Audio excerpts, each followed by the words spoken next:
परम शांति। जो मैं तो जनरल बातें जो बताता हूँ कि अनेक धर्म मठ पंथ संप्रदाय, उस पर वीडियो भी बना चुका हूँ, ऑडियो भी डाला हुआ है कि दूर से कोई गैलेक्सी से आए, कोई यूनिवर्स से आए, कोई ग्रेट यूनिवर्स से आए, कोई ग्रेट ग्रेट यूनिवर्स से आए हैं। तो ऐसी तरह जो गुरु नानक जी थे, वो भी एक हमारी दूर की जो गैलेक्सी हैं वहाँ से आए हैं। और वो उनके साथ काफ़ी बहुत ग्रुप बड़ा था, वो सूक्ष्म जगत में है अभी तो। और वो काफ़ी टाइम से वो धरती पर जन्म लेते थे, मगर अंत में इन्होंने ये जो गुरु नानक साहब जो बने, तो उन्होंने वास्तव में तो उनका उसी टाइम पर जो मकसद था, कोई अलग धर्म मठ पंथ संप्रदाय स्थापन करने की बात नहीं कही थी। उन्होंने भी निराकार की बात कही थी, और निराकार को मानो यही बात कही थी, जैसे सभी धर्म वाले कहते हैं गॉड इज लाइट, जैसे सारे जहाँ का नूर मुसलमान भी कहते हैं। तो ऐसी तरह पर ब्रह्म परमेश्वर हिंदू कहते हैं। तो जो गुरु नानक साहब का जो मतलब जो था वो अलग था कि हिंदुओं की रक्षा करना, अलग धर्म मठ संप्रदाय हिंदुओं की रक्षा करने के लिए हुआ था। मगर आज जैसे पहले जब कोई भी धर्म स्थापन होता है तो अच्छाइयों के लिए होता है, चाहे कोई भी धर्म हो, मठ पंथ संप्रदाय हो। तो ऊपर वाले जो पहले पहले जो थे, तो सभी सूक्ष्म जगत वालों ने ही अपना कोई आत्मा भेजकर धर्म स्थापन करते हैं, फिर उसके साथ करोड़ों आत्माएं आती हैं और वो धर्म को बढ़ाती हैं। और फिर वो धीरे धीरे उनका जो लक्ष्य होता है, गुरु नानक साहब का जैसे लक्ष्य था हिंदुओं की रक्षा करना, चाहे उसी टाइम तो मुसलमानों से खास स्पेशली रक्षा करना। मगर बाद में जो कोई भी धर्म में जो भी गोरी गद्दी पर जो भी आ जाता है, उनका लक्ष्य धीरे धीरे अलग हो जाता है। और जिस धर्म में, जिस घर में, जिस थाली में खाते हैं उसी में छेद कर देते हैं। जैसे आज से 3900 साल पहले जो अब्राहम आया, इस्लाम धर्म की स्थापना की जिसने, 3900 साल पहले ये अब्राहम आया, उसने भी हिंदू धर्म में ही जन्म लिया था। उसका बाप की दुकान थी, जो हिंदू देवी देवता जो मूर्तियां की दुकान थी, वो देवी देवताओं की मूर्ति बना के दुकान में बेचता था। तो वो अब्राहम ने ही अपने सारी देवी देवताओं की मूर्तियों को तोड़ डाला, अपने बाप की दुकान को ही तोड़ डाला। तो ये लोग सभी आकर अपनी अपनी सूक्ष्म जगत वाले आते हैं, इनके साथ भी करोड़ों आत्माएं होती हैं, तो रेज मार मार के अपना अलग, इस कभी आज इस आत्मा को इधर पकड़ के इस धर्म में अलग धर्मों में आज भटक रही हैं आत्माएं, इधर उधर भटक रही, किसी को ज्ञान ही नहीं है। तो हमेशा कहता हूँ सूक्ष्म जगत वाले ही दुनिया को चलाते थे। ऐसी तरह गुरु नानक साहब भी एक गैलेक्सी से आए हैं। वैसे तो एक गैलेक्सी के मालिक हैं गुरु नानक साहब, ओरिजिनल कोई एक अच्छी बड़ी गैलेक्सी है, दूर है गैलेक्सी, हमारे गैलेक्सी से बहुत दूर है, और वहाँ से आए हैं। और वो एक गैलेक्सी के मालिक है। और उनकी भावना बहुत अच्छी थी, गुरु नानक साहब की खुद की भावना अच्छी थी, उन्होंने निराकार को ही माना था। मगर बाद में इनके पास जो इनके फॉलोअर्स आते गए, जो भी आते गए, वो इनकी भावनाओं में जैसे वायुमंडल चेंज होता गया, कलयुग आता गया, कलह युग बनता और गहराई में होता गया, तो 500 सालों में इतनी नेगेटिविटी फैल गई, अनेक धर्मों में नेगेटिविटी फैल गई, धर्म के नाम पर अधर्म होने लगा, सब कुछ क्या हो गया सब जानते ही हैं अभी। तो सभी जो धर्म स्थापक जितने भी आए, ओरिजिनली जो धर्म स्थापक थे वो सब अच्छे थे, मगर बाद में उन्हें फॉलोअर्स, जिन्होंने भी फॉलोअर्स किया वो गलत काम किया। हाँ, कुछ धर्म स्थापक गलत थे, उन्होंने गलत राय दी है, कुछ धर्म स्थापकों ने अलग राय करके। तो ऐसे क्या करें, अब जो होना है होता है, मगर विश्व परिवर्तन होना ही है, विश्व परिवर्तन होना ही है। बाकी तो जो बच्चे ज्ञान सागर में डूबते हैं, ज्ञान से जानते हैं, ऑलमाइटी के साकार रूप को जानते हैं, उनको छोटू राम सबको हेल्प करके हैं, क्योंकि छोटू राम अपने बच्चों को ढूंढ रहा है।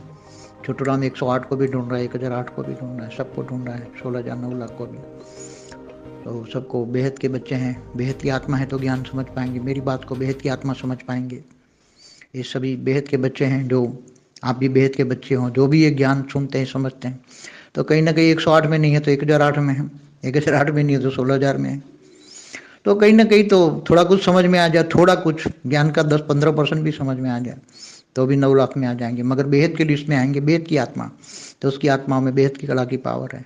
तो ये सब प्रश्न तो सभी में अनेकों प्रश्न होते हैं, क्योंकि अनेकों धर्म, कोई कहेंगे, कई लोग पहले हमारे पूछते थे कबीर संप्रदाय कहाँ से आया, तो कबीर में 13 पंथ है, कबीर पंथियों में 13 पंथ है, 13 पंथ भी अलग अलग जगह से आए। वो जो ओरिजिनल जो कबीर थे वो कोई गैलेक्सी से आए थे, वो गैलेक्सी के मालिक नहीं थे मगर गैलेक्सी से आए थे। बाद में इनमें जो पंथ संप्रदाय होते गए वो 13 पंथ, वो भी अलग अलग दूसरी गैलेक्सियों से आए, मतलब 13 गैलेक्सी के अलग अलग से आए, अलग मठ पंथ संप्रदाय है। ऐसे बौद्ध संप्रदाय भी हैं। ऐसे मैंने बोला हिंदुओं में तो 35,000 संप्रदाय, वो सभी अलग अलग गैलेक्सियों से आए, क्योंकि हमारे केवल यूनिवर्स में जो खरबों गैलेक्सियां हैं उन सभी में से आए हुए हैं, और वो सब आके सूक्ष्मोत्तर में रह के अपने गोले में रहकर धरती पर जो अपना अपना धर्म स्थापन करते हैं वो तो बहुत कम है। धरती पर जो स्थापन कर रहे हैं वो तो मैं समझता हूँ सूक्ष्मोत्तर का अंश मात्र भी नहीं है। सूक्ष्मोत्तर तो इतने दूर दूर से गैलेक्सियों से, यूनिवर्स से, दूसरी यूनिवर्स के गैलेक्सियों से आए हुए हैं। G1, G2, G3, G4, G17 तक आए हुए हैं हमारे ब्रह्मांड में। और बाद में तो मैंने बोला हुआ है कि हमारा मल्टीवर्स में भी जहाँ जहाँ भी स्पेस है, हमारी यूनिवर्स की भी जो स्पेस थी, हमारा यूनिवर्स जो अभी 0 कला में है उनकी 16 कला की स्पेस वो भी भरी पड़ी है, दूर दूर से आए हुए। तो धरती पर तो कुछ भी नहीं है। इसलिए हमेशा जनरल कहता हूँ, अनेक धर्म मठ पंथ संप्रदाय सूक्ष्मोत्तर वाले आते हैं, उनकी गद्दी पर आने वाले भी उनके उन्हीं को ही फॉलोअर्स हों ऐसा नहीं, दूसरा कोई फॉलोअर्स आके उसकी गद्दी छीन लेता है। अनेक धर्म संप्रदाय में ऐसा ही होता है, संप्रदाय अलग कोई स्थापन करता है, बाकी उसके फॉलोअर्स में कोई अलग अलग गैलेक्सियों से आते हैं या यूनिवर्स से आते हैं, फिर उनकी गद्दी अलग अलग डिवाइडेड हो जाती हैं, मतभेद हो जाते हैं और आपस में ही भीड़ पड़ते हैं, और इनका जो कार्य होता था वो कार्य सब अलग हो गया है। देखो अभी तो जो लक्ष्य से जो धरती पर आए थे, दूर दूर से यूनिवर्स गैलेक्सियों से जो लोग आए थे, उनको 198 करोड़ साल पहले सबको पता लग गया था कि ऑलमाइटी हमारे ब्रह्मांड में, माना हमारे धरती से ऊपर एक प्रकाश वर्ष दूर निराकार रूप में आया हुआ है, मगर निराकार को तो कोई जान नहीं पाया। फिर जब छोटू राम को धरती पर 15 लाख साल पहले भेजे धरती पर, तो छोटू राम जो कार्य कर रहा था वो भी बहुत गुप्त वेश में काम कर रहा था, तो भी कहीं ना कहीं लीकेज होती हैं। और ऑलमाइटी भी जब निराकारी से आकारी बन के 1000 साल धरती पर गुप्त वेश में 1000 साल भी आकारी रूप में रहकर ऑब्जर्वेशन किया, तो कहीं ना कहीं लीकेज हो जाती हैं। तो 5000 साल से तो कहीं सूक्ष्मोत्तर में आके टिके हुए थे, वो काफ़ी धर्म संप्रदाय धरती पर आ गए। 5000 सालों में तो सभी ने सोचा कि हम धरती पर जाएं, साकार में देखें, ऑलमाइटी के साकार रूप को साकार में देखें, मगर साकार में मिलने का भाग्य केवल 108 का ही है, इससे बिना कोई नहीं मिल सकता।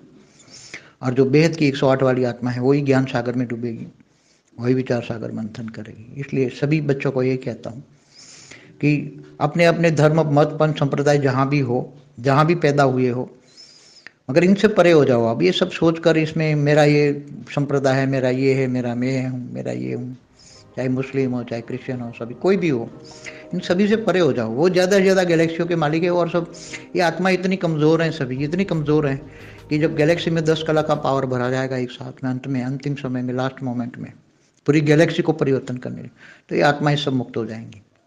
इसलिए सब मुक्ति वाली आत्मा है। और जो जीवन मुक्त होने वाली आत्मा है, बेहद की आत्मा 9 लाख और 33 कोटि आत्माएं हैं जो 50 से 100 कला की हैं, उनको 4 गुना पावर देंगे तो 200 से 400 कला तक हो जाएगी, वही आत्मा जीवन मुक्ति में जाएगी। और पूरे मल्टीवर्स में मुश्किल से 10% ही जीवन मुक्ति में जाएंगे, बाकी 90% पूरे मल्टीवर्स में मुक्त हो जाएंगे। G7 तक सब मुक्ति हो जाएंगे, G8 से ऊपर वाले ही थोड़ा कुछ जीवन मुक्ति में जाएंगे। इसलिए आत्मस्वरूप में जाइए, आत्मस्वरूप की अनुभूति करो, स्वयं को पहचानो, तो सब कुछ, हर प्रश्न का जवाब मिलेगा। अंत में सब कुछ देख पाएंगे। जब आत्मस्वरूप बन जाएंगे सबको दिव्य दृष्टि मिलेगी, तो दिव्य दृष्टि आते ही तुम्हारी आत्मा में अनेकों गुनी इतनी पावर, जैसे सुपर कंप्यूटर एक साथ में करोड़ों काम कर सकता है, एक साथ में आप करोड़ों लोगों को देखोगे, ऑब्जर्व करोगे कौन क्या है एक सेकंड में, और सब कुछ दिव्य दृष्टि मिलेगी। इसलिए आत्मस्वरूप की अनुभूति करो। परम शांति।